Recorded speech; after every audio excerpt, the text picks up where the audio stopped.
Good morning, everyone. 5th of June, Monday, 5 minutes to 9 a.m. In Australia. Here's my latest video blog.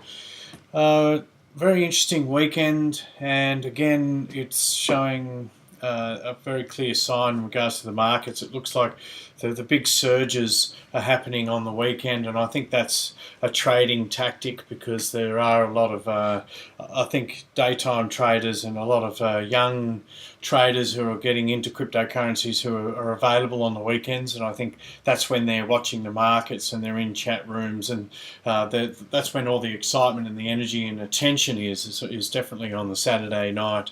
And we saw a massive run on certain coins over the weekend. Digibyte, I've been talking about it for a long time, just had one of the most explosive runs I've seen for a while. I think it went from like 1.5 cents, 2 cents up to 8 cents.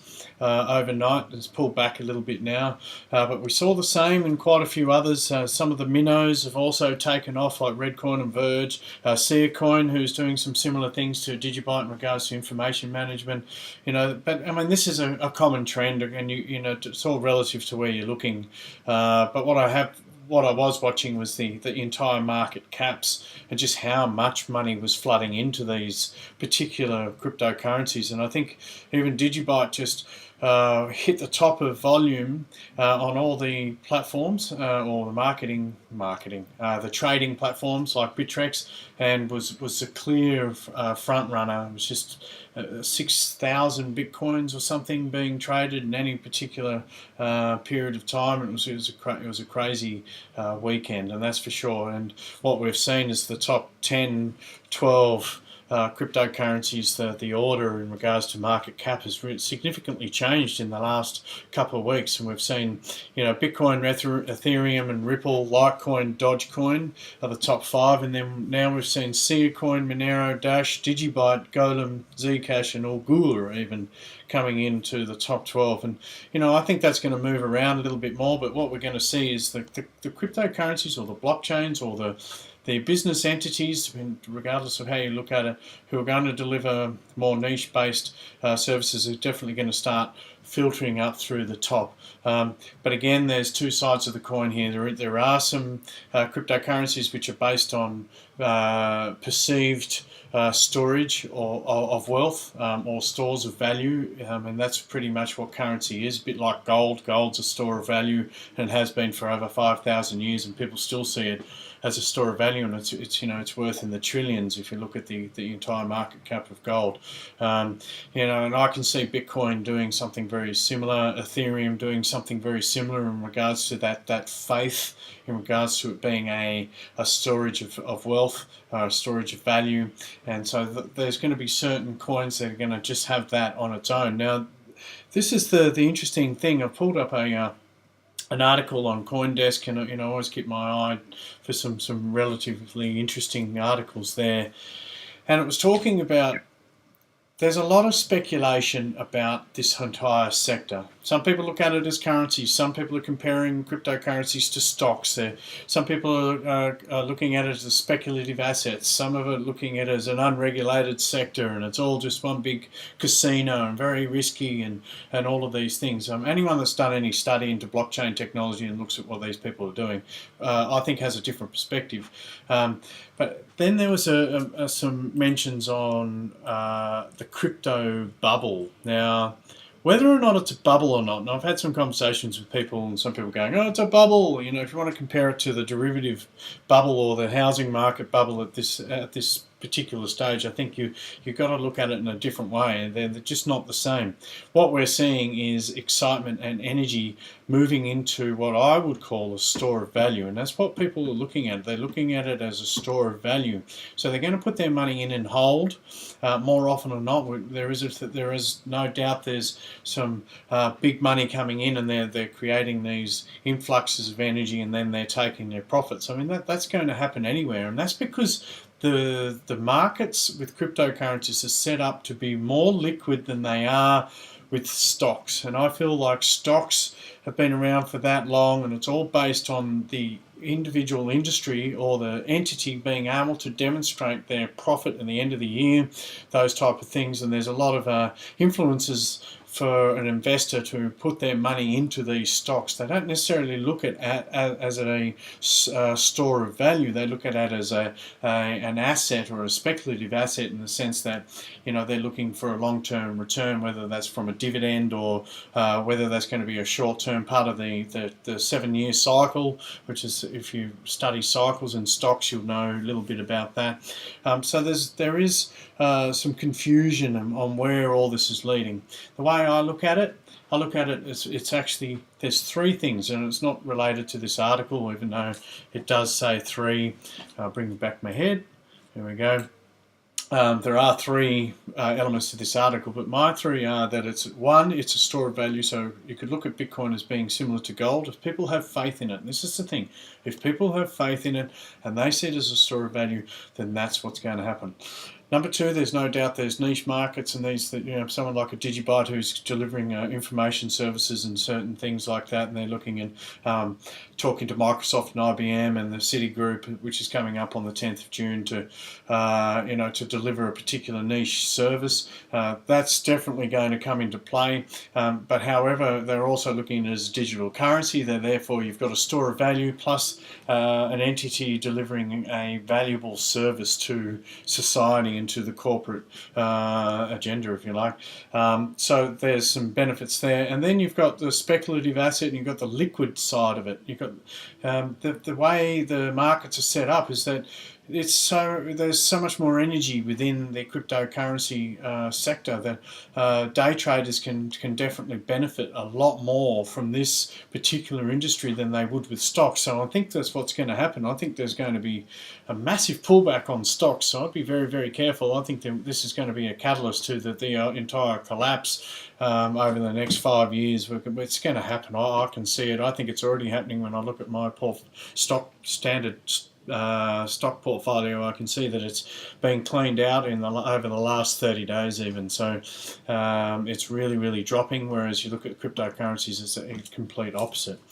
So what I'll do is just want to go through this article. 3 thoughts on the crypto bubble. What I'm going to do is I'm going to read it out to you, because I think that's always pretty good. Get all the detail. Just bring it up.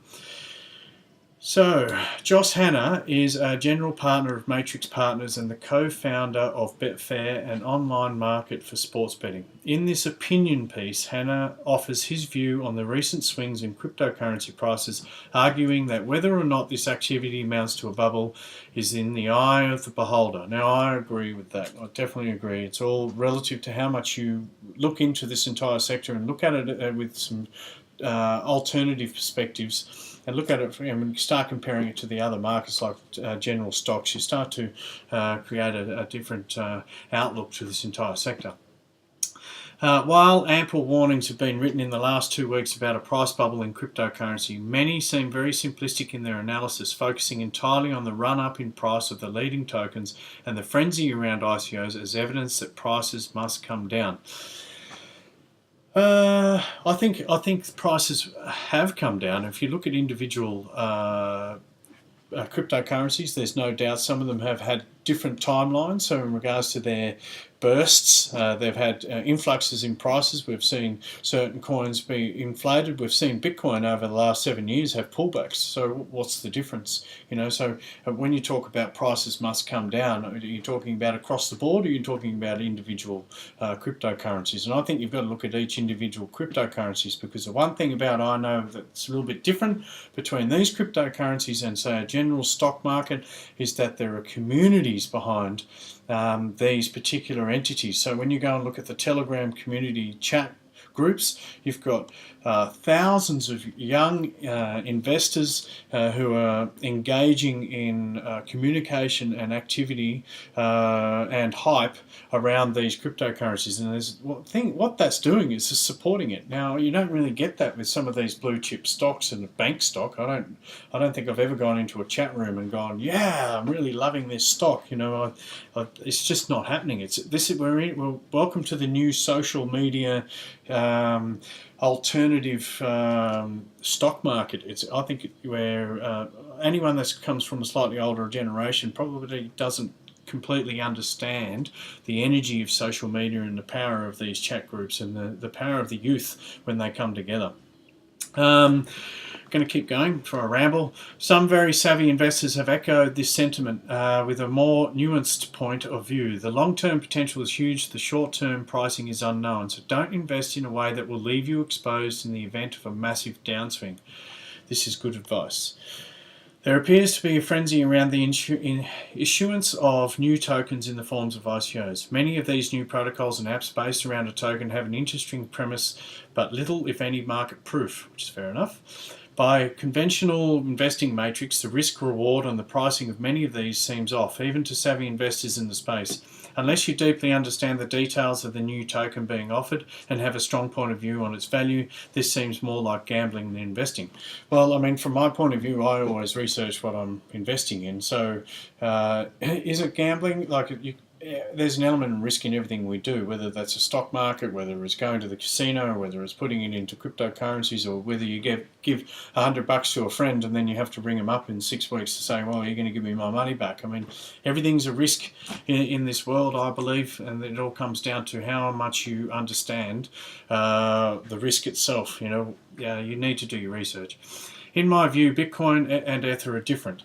There is much that is unproven about their long-term success, but there has been a lot of de-risking of these protocols already. They have vibrant developer ecosystems, a diverse ownership base, and highly liquid trading.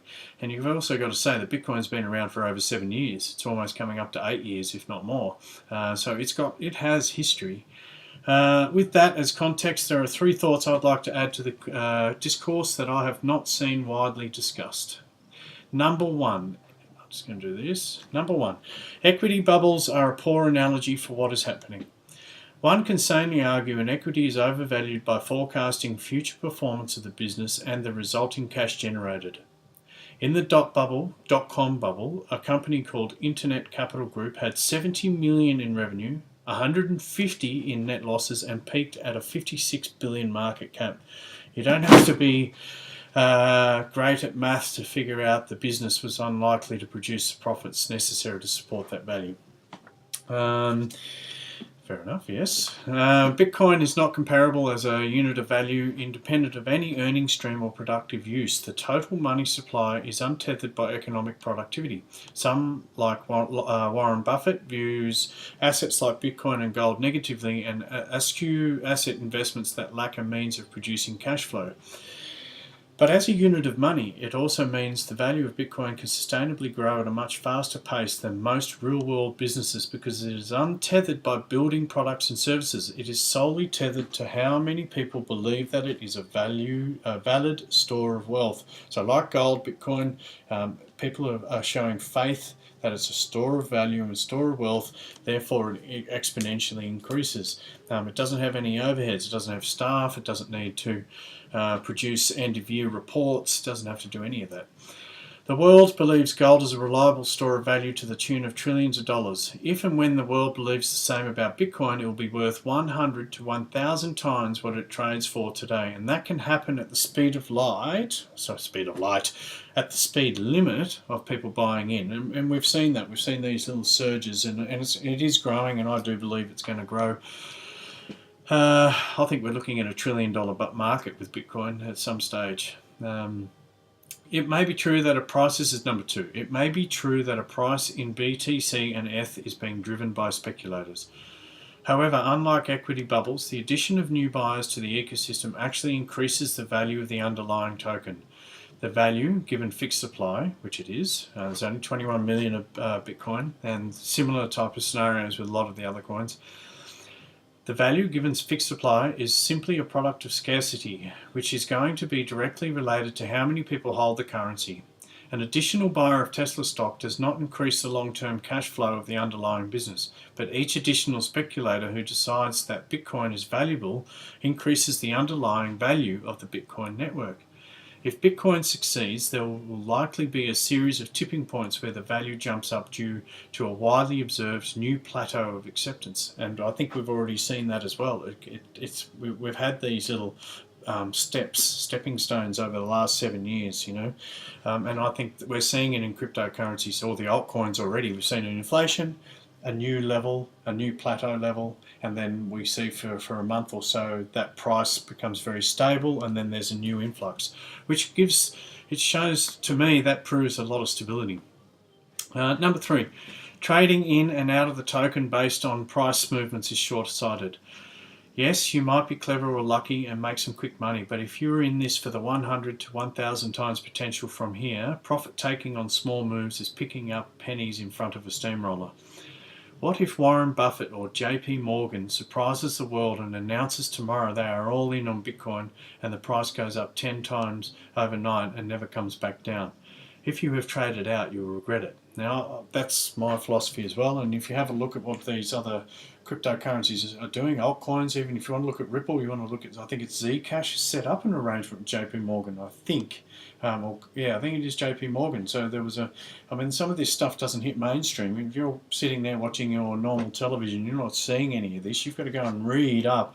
These corporate companies, these corporate massive entities are making arrangements and are investing in blockchain technology. That's just a reality. It's a fact. That is what's happening. All the banks around the world, all the JP Morgans, there's no doubt Warren Buffett, I believe, will be looking into this, and he probably is just not ready for his own business reasons to go around announcing it, because he's got to look after his own his existing empire as well. He doesn't want to go and cause a panic, and I think that's what this is about.